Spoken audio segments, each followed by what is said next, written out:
Çar gel mehriban gel yanıma, rehim eyle öz yarına.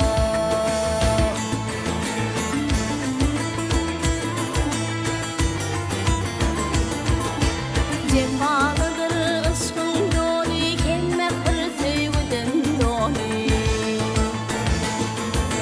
Sen benim baltım yani, var yarın senin yanına, anan sen mahşuk yarına.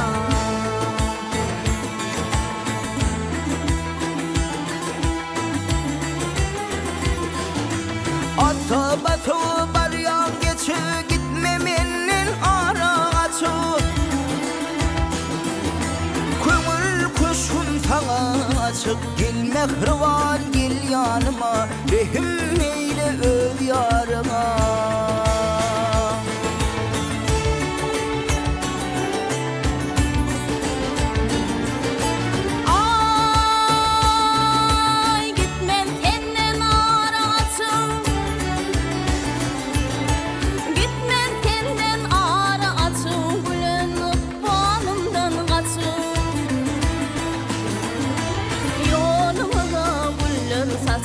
Var yarın senin yanına, anan sen mahşuk yarına.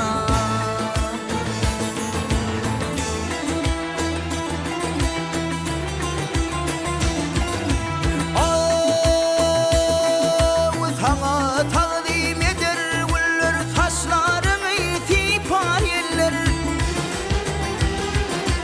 Vakfına hayra yar diller, gel mehriban gel yanıma, rehim eyle öz yarına.